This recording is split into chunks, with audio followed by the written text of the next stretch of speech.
The bathroom had always been my fortress, a place where the carefully curated perfection of the house and the brittle smile of my mother. Genevieve couldn't reach me. For years, I'd found refuge here, surrounded by warm water and the scent of jasmine, pretending I was just Alara, a girl with dreams of a scholarship to a university far away.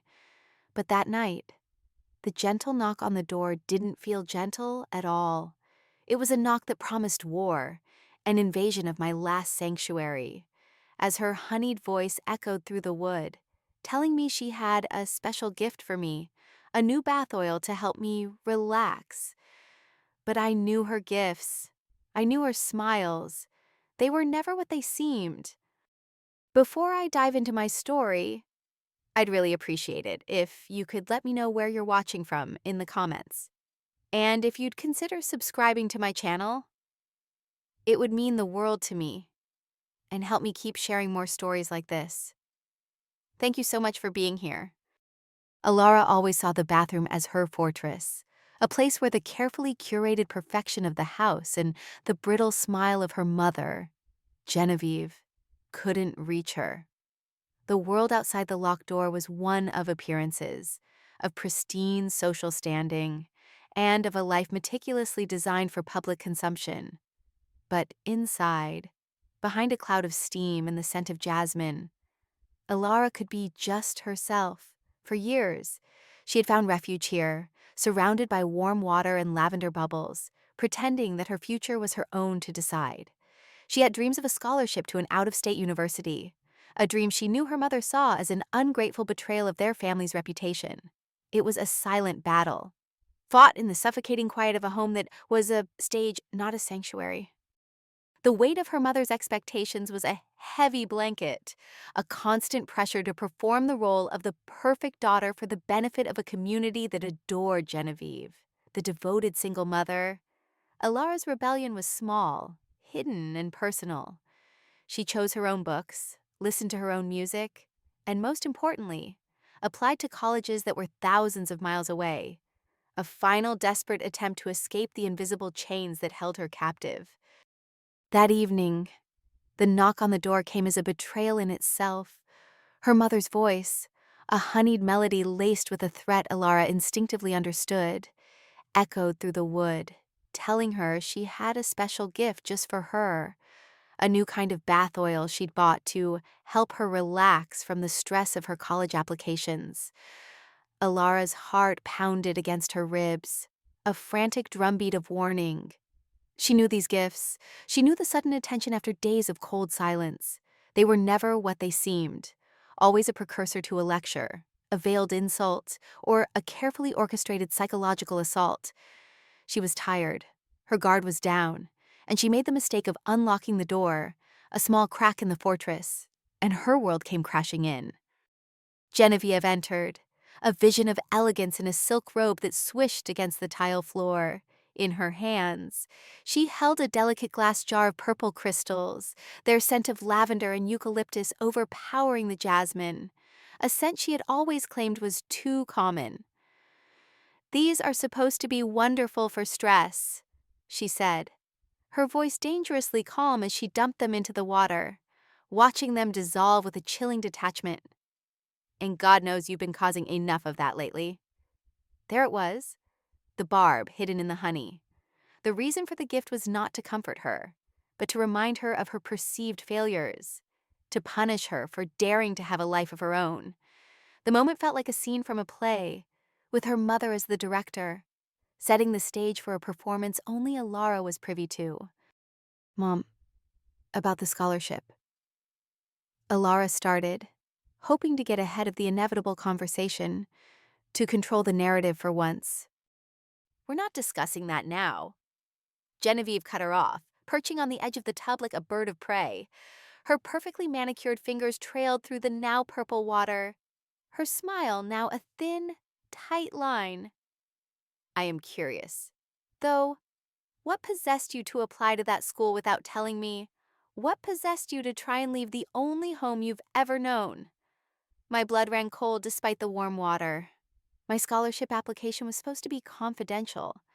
The guidance counselor, A kind woman who had seen through my mother's facade had promised me. I didn't say that exactly. I tried, sinking lower into the bubbles, a futile attempt to disappear. I was just exploring my options. I didn't mean to cause any trouble. Don't lie to me, Alara.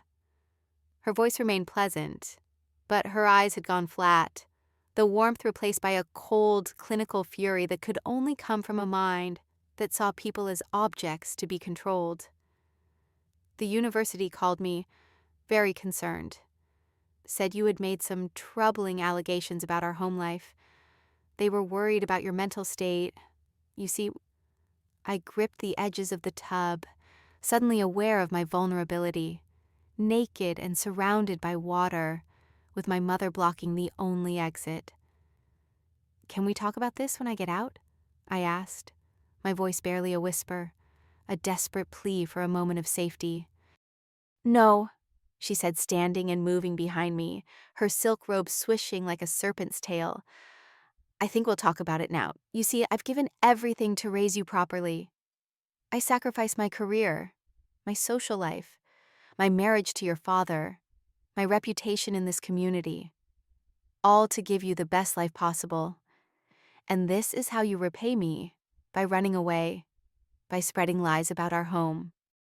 They're not lies, I whispered, the words slipping out like a final act of defiance, instantly regretting it. Her hand was in my hair before I could react, fingers twisting into the wet strands like a vice. What did you say? She asked, her voice a low growl that was both a question and a threat. Nothing, I'm sorry. I don't think you are. She yanked my head back, forcing me to look up at her, to see the pure, unadulterated hatred in her eyes. I think you're an ungrateful little brat who doesn't appreciate anything I've done. Maybe you need a lesson in gratitude. The first push was so sudden I didn't have time to take a breath. Water flooded my nose and mouth as she forced my head under. I thrashed, clawing at her hands, but her grip was iron. The second stretch was endless, a terrifying vacuum of silence and purple water. Before she pulled me up, I gasped, coughing, the air burning my lungs. Mom, please. One, she said calmly, and pushed me under again. This time I fought harder, my body fueled by a primal need to survive. Water sloshing over the sides of the tub, a desperate symphony of struggle. My lungs burned. I could hear her muffled voice through the water, a distorted, cruel chant, counting. 8, 9, 10. She yanked me up at 15. I barely got a breath before she said 2, and I was under again, this time for 20 seconds. My vision started to spot, a galaxy of black dots dancing before my eyes, the world going dark and fuzzy at the edges. Are you sorry for lying? She asked when I surfaced, gasping like a fish. Yes, I'm sorry, I choked out, the words a hollow surrender. I don't believe you. 3, 25 seconds. My struggles were weaker now, my body succumbing to the lack of oxygen. The water filled my lungs, and the panic gave way to a cold, creeping darkness, a numbing acceptance of my fate. 4, 30 seconds. The world was going dark. 5, 35 seconds. I stopped fighting. The last moments were a quiet stillness, a final surrender. When she pulled me up the 5th time, I was barely conscious, a puppet on a string. She held my head up by my hair, studying my face with a clinical detachment, as if I were a science experiment. Have you learned your lesson? She asked. I couldn't speak, could only nod weakly. A silent promise, a final act of obedience. Good. Now, what happened here tonight? I coughed up water. I slipped, I managed to say, the words a bitter confession. That's right, you slipped while bathing. Such a dangerous thing. Bathtubs, so many accidents. She released my hair and I slumped against the porcelain, my body a dead weight. I'll give you 10 minutes to compose yourself. Then you'll come downstairs and apologize for worrying me with your clumsiness. She left, closing the door softly behind her, leaving me alone in the wreckage of my sanctuary. I hauled myself out of the tub on shaking legs, my throat raw, my lungs burning, and purple bruises already forming where she'd gripped my head. 10 minutes. I had 10 minutes to decide if I wanted to live. I could go downstairs, play the beautiful daughter, pretend this never happened, and hope she never did it again. Or I could run. A final, desperate gamble. I chose to run. Still dripping, I threw on clothes and grabbed my emergency bag. The one I'd hidden after the last accident that had left me with a black eye. A secret testament to her cruelty. I climbed out my bedroom window, dropping into the garden, and ran barefoot to the house next door. Mrs. Anya answered her door to find me soaking wet, barefoot and shaking, a vision of fear and desperation. "Laura, my goodness, what?" she asked, her eyes wide with shock. "Please," I gasped, the words a painful, choking sound. "Call 911, my mother just tried to drown me." Everything moved quickly after that. Police, paramedics, and my mother playing the distraught parent when they arrived. Her performance perfected over a lifetime of lies. "Such a tragedy," she sobbed to the paramedics, still in her silk robe. She slipped while bathing. I heard thrashing and ran in, but she was already unconscious. Thank God I got there in time. The officers were sympathetic to her, a worried mother dealing with a troubled teen. I could see it in their faces as they took my statement. Another runaway making wild accusations. Another family dispute. Nothing criminal. I'd run away, and now I'd die for it. "She held me under," I insisted, my voice trembling, my words barely audible against the backdrop of her crocodile tears. She counted to make sure I was under long enough. "These are serious allegations," Officer Martinez said gently, his voice full of doubt. "Do you have any proof, any witnesses?" I didn't. It was her word against mine, and she was a respected member of the community, a pillar of society. While I was the teenager with a history of behavioral issues, all carefully manufactured by her. Of course, they were going to send me home with her. I could see it in their faces. But then Detective Sarah Park arrived. She was younger than the others with sharp eyes that seemed to see everything, to cut through the layers of lies and deception. She listened to my story without interrupting, her face a neutral mask, then asked an unexpected question. "You have a smart home system, don't you? I saw the hub in the living room." My mother's face went very still, her perfect facade cracking for a split second. "Yes, but I don't see what—" "Those systems record audio from connected devices," Detective Park continued, her voice steady and professional. "For voice commands and security, Mrs. Genevieve, is your bathroom connected to the system specifically? The luxury bathtub. Does it have an integrated voice command feature?" A tremor of hope, thin and fragile, bloomed in my chest. My mother hesitated, then stammered, "Ah, yes, but then it would have recorded everything." The detective finished. "The bathroom speaker would have picked up all audio during the time of the incident." She turned to me, her eyes, for the first time, showing a flicker of genuine hope. "Alara, did your mother say anything specific while holding you under anything that would help us verify your account?" "She counted," I said, the words a desperate prayer. "Every time she held me under, she counted out loud. The last time was 35 seconds. Detective Park smiled grimly. "Let's listen to those recordings, shall we?" My mother tried to refuse, claimed it was an invasion of privacy, but the detective already had probable cause. Within an hour, they had a warrant for the smart home data. I waited at the police station, wrapped in a blanket, while they downloaded the audio files, the seconds stretching into an eternity. Detective Park returned with her laptop and a grim expression.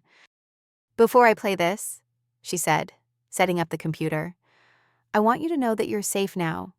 She can't hurt you anymore." The audio was crystal clear. Every second of my torture captured by the bathroom's smart speaker.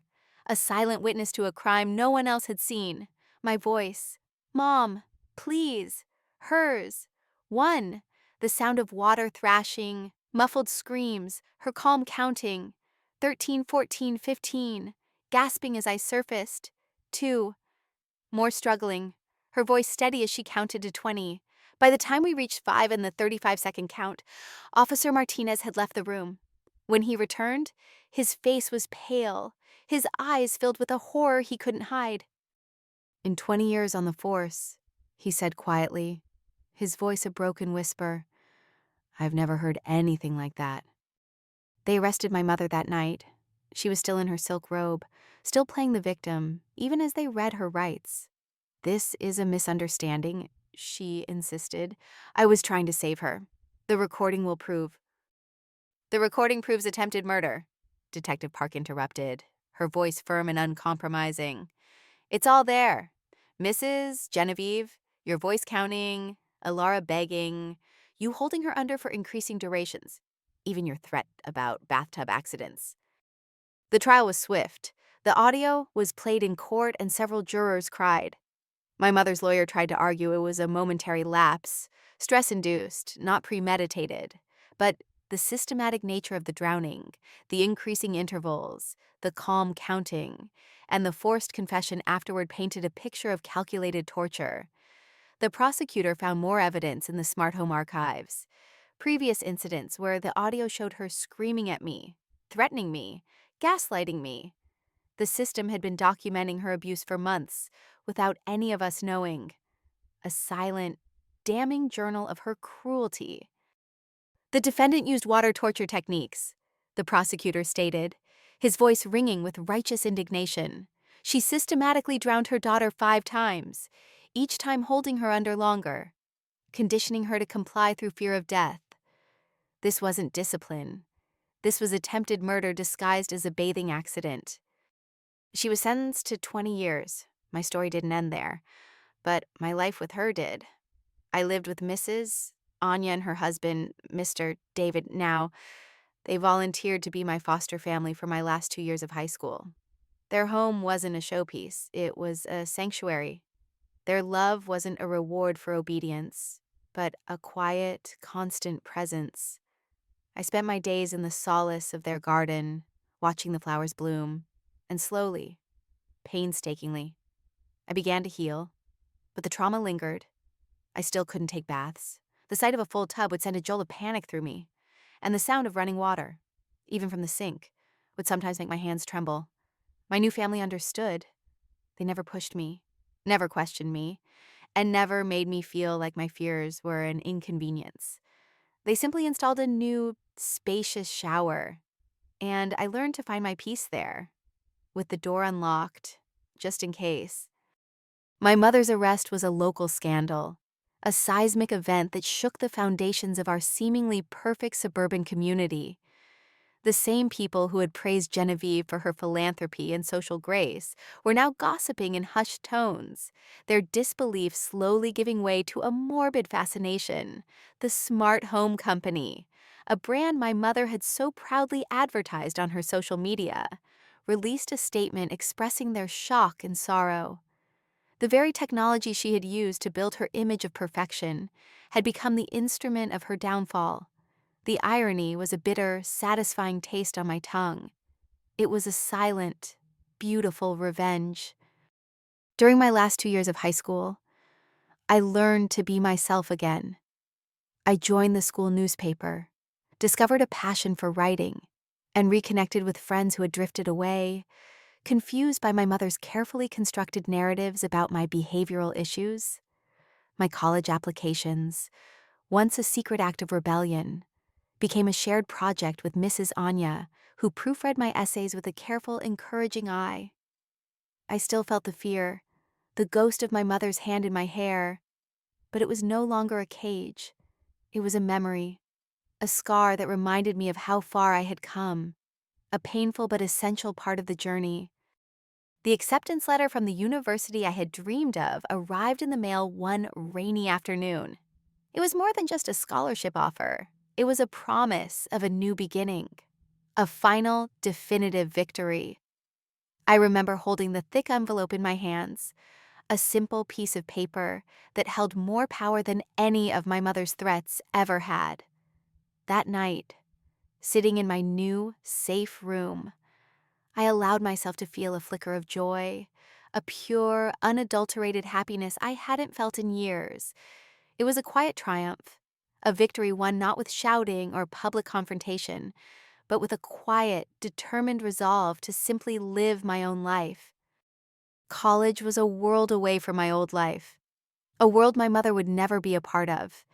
It was a place of endless libraries, late-night study sessions, and new friendships built on genuine trust, not fragile lies.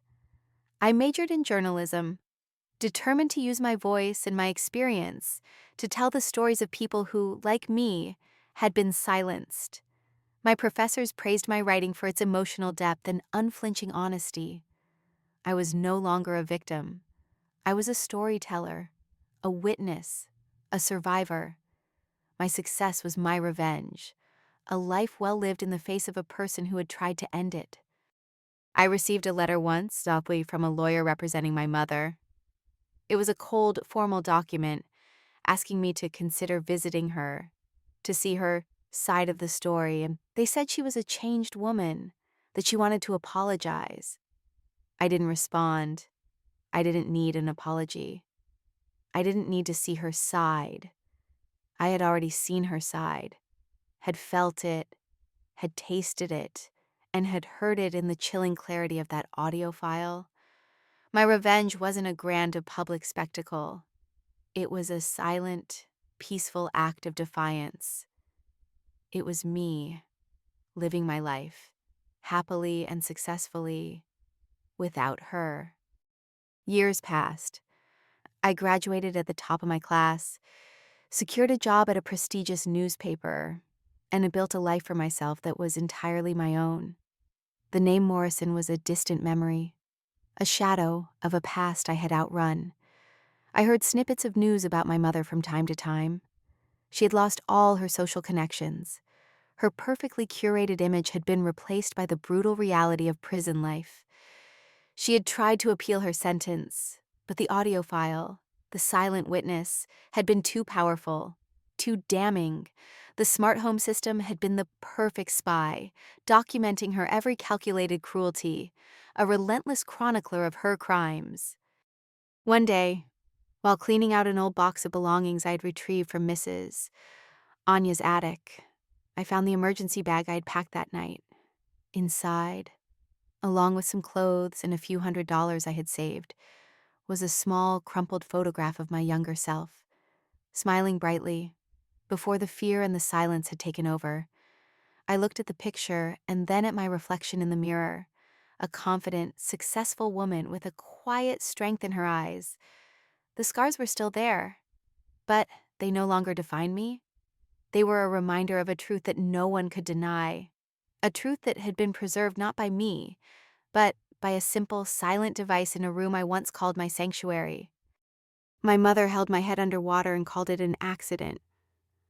She tried to drown me 5 times, each time a calculated lesson in obedience, but our bathroom drain had been listening.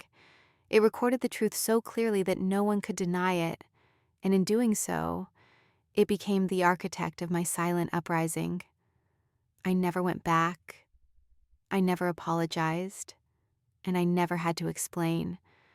My life was my answer. A life she could only watch from behind bars. A life she could never reach. A life that was finally and completely mine. My story isn't about the water, it's about the silence. It's about how a mother's love can turn into a weapon, and how the most ordinary objects can become the most powerful witnesses. It's about finding the courage to run and the strength to rebuild, piece by piece, a life that was almost taken from you. It's about the quiet revenge of living well, of being happy, of simply existing in a world where your truth is finally believed. And it's a testament to the fact that some truths, once spoken, can never be unsaid, no matter how hard someone tries to silence them. The memory of her counting still haunts me sometimes, a quiet echo in the back of my mind. 1, 2, 3. It's a number I will never forget. But it no longer holds power over me. It is simply a part of my story. A story that has a beginning and a middle, but a life that is still being written. A life that is finally and irrevocably my own.